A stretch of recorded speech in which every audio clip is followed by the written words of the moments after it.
never give up hope, to find the funny. You will never, ever be in a situation again where every time you have to go to the doctor, it's like Mardi Gras and you have to show your breasts. Some great advice there from Susan. You know, they say laughter is the best medicine. A little bit later, Dr. Max will show us the latest advancements in cancer treatment. Now, Komen raises money year-round, affecting 130,000 people and giving them breast health services. And our Mary Calvi takes a look at 2 programs that are utilizing those Komen funds to help the community. There are tens of thousands of people who come out to the Race for the Cure to help raise funds. 2 million raised have gone to 27 different local organizations. For 2 of those organizations, the road has not been easy, but it's been one worth taking. People like you can't come here. And I said, what? Because I couldn't believe it. So she started to say in a loud voice, people like you can't come here. And I said, I may not move a lot, but I can hear you. And I said, well, where should I go? And she said, where people like you go. Marilyn Saviola, who is disabled and uses a breathing tube, was undaunted in the face of this type of discrimination. She's a visionary and unstoppable when she gets her mindset to achieving her goals.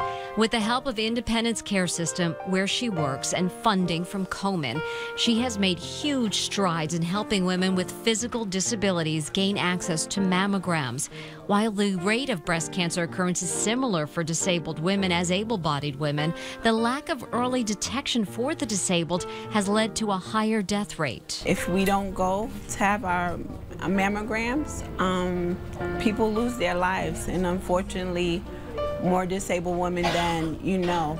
Or if you have a bad experience, you might not want to go back for years and years. Because of ICS, they help open a lot of doors for me in the medical field, where when help that I needed, they was there for me. I love the fact is that we can go in there and get the same treatment that they get. We're just ordinary people.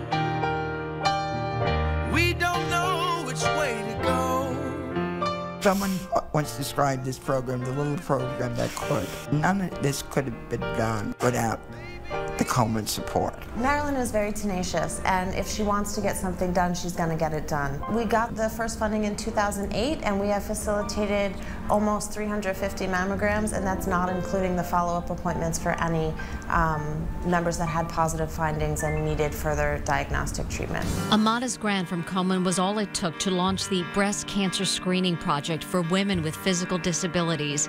Marilyn used the funds to find partners to screen women with disabilities.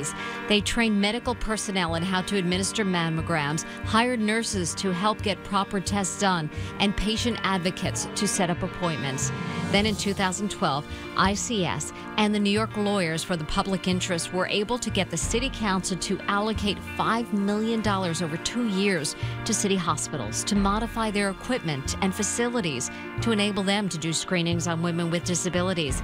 This has led to early detection and has saved lives. This program helps people with disabilities all over the city, because what we're doing is we're helping to make all these facilities more accessible for any woman with a physical disability. ICS took Komen funds and used it as seed money.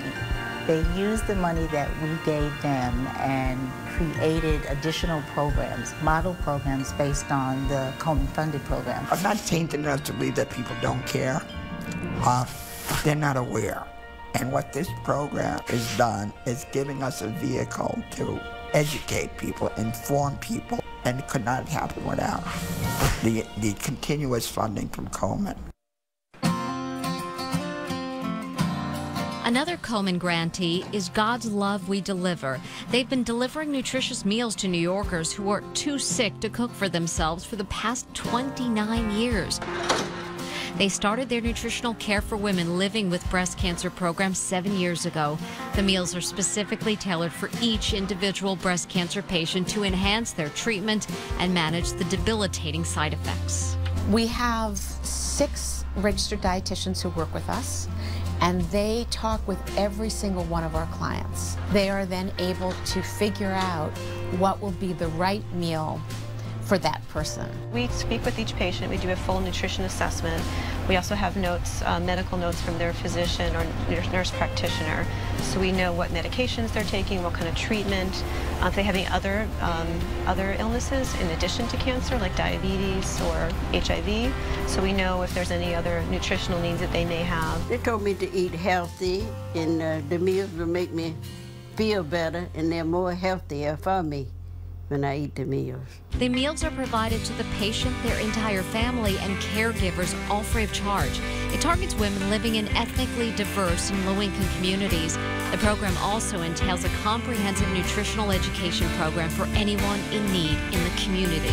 We're very proud of the nutrition education that we offer to the clients at God's Love and also to the community. We publish nutrition guides, and we also put them up on our web so anybody can download them. We also do fact sheets, and then we're out in the community doing workshops. Food is medicine. Definitely believe that there is the power of food to help you heal, to help you stay well. I can't even explain it. It's so wonderful. That's why I have to say it like that. It's so wonderful to know that there are people in the world like them, of God's love. Over the past year, God's Love has delivered over 6,900 meals to 200 women living with breast cancer and their families. For more information on these free programs, just log on to our website, cbsnewyork.com. One of the most exciting ways and changes in the way breast cancer is being treated is using the immune system to fight it. CBS 2's Dr. Max Gomez now with how that and other developments are changing the way breast cancer is being fought. For decades, the treatment of breast cancer meant surgery. Then came radiation and chemotherapy. Lisa Muller has gone through all three for a breast cancer she discovered when she was just 29. I did 6 rounds of chemo. Then I did a double mastectomy. Then I did 25 rounds of radiation. Then I thought I was in the clear. As we'll see later in the program, Lisa was not in the clear. Her cancer wasn't sensitive to those treatments and would later spread. Scientists now know that breast cancer is at least a dozen different diseases, each with its own unique genetic and biochemical abnormality that drives it to grow, multiply, and spread. Every tumor is different, like the same as every person is different, but we then can identify the weaknesses of each tumor and begin to match new treatments to that particular tumor. That knowledge has led to treatments that block the hormones that fuel some breast cancers and other drugs like Herceptin that block growth receptors on the cell's surface. But one of the most exciting new areas of research is what's called immunotherapy. It's been the holy grail of cancer therapy, turning on the immune system to target and kill just cancer cells. But that's not as simple as it sounds, because to the immune system, cancer cells don't look all that different than normal cells. When we rev up the immune system to target cancer, there's a pretty good risk that we're revving up the immune system to target us. And in doing so, we can really create a good bit of toxicity. But now researchers have begun to figure out how to get the immune system to tell the difference between cancer and normal cells by freezing the cancer. In a small preliminary trial, women with early-stage breast cancer who were going to have a mastectomy as part of their standard care first had their tumors frozen in the OR. Then cryoprobes turned the cancer into an ice ball, killing it. But more importantly, we're breaking up the cancer cell into little pieces. We expose the cancer cells to the immune system. The cancer cells now appear different from your normal cells. And that allows the immune cells to recognize this different cancer cell from a normal cell, and the immune cells can fight the cancer throughout the body. But even then, the immune system won't always go after cancer cells. That's when researchers give a drug that takes the brakes off the killer immune cells. This approach has been extremely effective in mice and in the human trial. We could see that there were the immune cells recognizing the cancer, and we could see the same thing exist in the blood samples that were drawn from these patients, suggesting that, again, the immune system was throughout the body recognizing these breast cancer cells. It's not yet a cure or even a treatment, but as Lisa knows, there are medicines and there are research and, you know. Is there hope? Yeah, there's hope. There's definitely hope. powerful words from Lisa and important information from Dr. Max. And when we return on Race for the Cure, we will take a look at some free programs that are available to you thanks to the funds raised by Komen. But first, more inspirational words from another survivor. Every day that we are alive is meant for us to be helpful to someone, even when we're sick.